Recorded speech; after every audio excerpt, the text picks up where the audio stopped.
हम लोग पूरा दीन बयान करने वाले हैं, अधूरा दीन बयान करने वाले नहीं हैं। उसकी वजह क्या है? हमारे यहाँ मुकम्मल बात शायद बताई नहीं गई। शायद मेरी कमी है कि हम न बता सके। आज मैं पूरी बात सुनाता हूँ। मेरे दोस्तों, कुरान और सुन्नत को सामने रखें ना तो हमें एक बात समझ आती है कि जहाँ मदरसा ये दीनी ज़रूरत है, पैगंबर की मीरास है इल्म, और जहाँ पर तबलीग इल्म की पैगंबर की मीरास है, दीन का इल्म है, दीन का अमल है, और जहाँ पर तसव्वुफ़ और खानका ये दीन की ज़रूरत और पैगंबर की मीरास है, जहाँ पर मुसल्ला और मिंबर का वारिस आलिम पैगंबर की विरास में है, तो वहाँ पर सियासत इस्लामिया संभालने वाला आलिम भी पैगंबर की मीरास में है। हम में गलती यही है कि आज हम तबलीग को दीन समझते हैं, समझना चाहिए, लेकिन सिर्फ तबलीग दीन नहीं है। मदरसे को दीन समझते हैं, समझना चाहिए, लेकिन सिर्फ मदरसे की हद तक दीन नहीं है। तसव्वुफ़ को दीन समझते हैं, समझना चाहिए, लेकिन सिर्फ तसव्वुफ़ दीन नहीं है। मुसल्ला और मिंबर की खिताबत को दीन समझते हैं, समझना चाहिए, लेकिन दीन यहाँ तक नहीं है। दीन असम्बली की आवाज़ और सियासत इस्लामिया तक है। बस हमारी गलती कि हम आधी बात करते हैं, हमें पूरी बात समझनी चाहिए। आओ मैं इस पर एक आयत एक हदीस पेश करता हूँ। सूरत नंबर 12 सूरत यूसुफ में है, इजअलनी अला खज़ाइनिल अर्ज़। हज़रत यूसुफ अलैहिस्सलाम ने ख़ुद को बतौर वज़ीर ख़ज़ाना पेश किया है। तो क्या ये इस्लामी सियासत नहीं है? तो नबी का तरीका क्या है? हज़रत सुलेमान अलैहिस्सलाम और हज़रत दाऊद वक़्त के बादशाह थे, ये इस्लामी सियासत नहीं है? और रसालत में आप फरमाते हैं, सही बुखारी जल्द अव्वल किताबुल अंबिया, हज़रत अबू हुरैरा रज़ी अल्लाह अन्हु रावी हैं, रसूलुल्लाह ने फरमाया, कानत बनु इसराइल तसुसुहुमुल अंबिया कुल्लमा हलक नबियुन खलफहु नबी व इन्नहु ला नबिय्य बादी फसयकूनु बादी खुलफा फयकसुरून। का लोगो, ये अंबियाए कराम से नबुव्वत भी चली है और इस्लामी सियासत भी चली है। एक नबी जाता, जो दूसरा आता वो नबी भी होता और इस्लामी सियासतदान भी होता। हुजूर ने फरमाया, मैं अंबिया का आखिरी नबी और अंबिया का आखिरी सियासतदान हूँ। तो या रसूलल्लाह, उसके बाद ये सियासत इस्लामिया का सिलसिला ख़त्म होगा? फरमाया, जी नहीं, फसयकूनु बादी खुलफा। जैसे इल्म में मेरे वारिस मेरे बाद आएंगे, तो सियासत इस्लामिया में भी उलमा मेरे वारिस बन के आएंगे। या रसूलल्लाह, कितने आएंगे? फरमाया, फयकसुरून, एक नहीं कई आएंगे। तो सियासत इस्लामिया भी, ये भी इस्लाम का हिस्सा है। हमारी गलती शायद मेरी कि हम मिंबर पर गूंगे बन के बैठे। हमने तबलीग दीन बताई, लोगों ने तबलीग में वक्त लगाया। हमने मदरसा बताया, लोगों ने चंदे और ज़कात सदक़ात दिए। हमने मस्जिद बताई, लोगों ने मस्जिद के काम में हिस्सा डाला।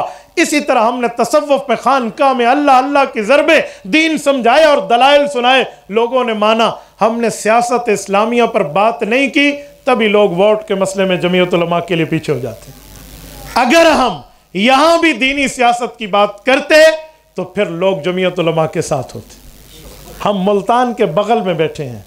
अमीर शरीयत सैयद अताउल्लाह शाह बुखारी, पाकिस्तान में इमाम अबू हनीफा रहमतुल्लाह अलैह की शख्सियत की तरह कुर्बानी देने वाला है। अमीर शरीयत ने जब ख़त्म नबूवत की तहरीक चलाई थी, कोई बंदा कह सकता है कि मुझे उस इखलास में शक है, मैं उसके ईमान में शक कर लूँगा अगर कोई अमीर शरीयत पर यूँ बोले। अमीर शरीयत की तारीख जो 1953 में चली थी, उस वक्त 10 लाख आदमी घर से बेघर हुआ था, 1 लाख बंदा जख्मी हुआ था, 10,000 नौजवान शहीद हुए थे। और ये तहरीक अपने इखलास के जोरों पर उठी थी, लेकिन मुल्क में कानून नहीं बन सका था। इखलास अपना ज़रूर था, कुर्बानियाँ इंतहा की थी, कानून नहीं बना। सुनो, एक और सैयद ज़ादे ने भी तहरीक चलाई, मुहद्दिस जलील अल्लामा सैयद यूसुफ बिन नूरी रहमतुल्लाह, 1974 में।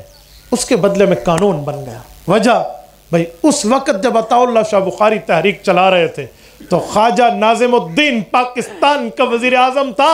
उलमा और जमीयत उलमा इस्लाम असम्बली में नहीं थी। जब मौलाना यूसुफ बिन नूरी ने तहरीक चलाई तो मुफक्किर इस्लाम मौलाना मुफ्ती महमूद रहमतुल्लाह, मर्दे हर मौलाना गुलाम गौस हज़ारवी रहमतुल्लाह कौमी असम्बली की अमली सियासत में थे। इन्होंने कानून बनवा के दिखाया।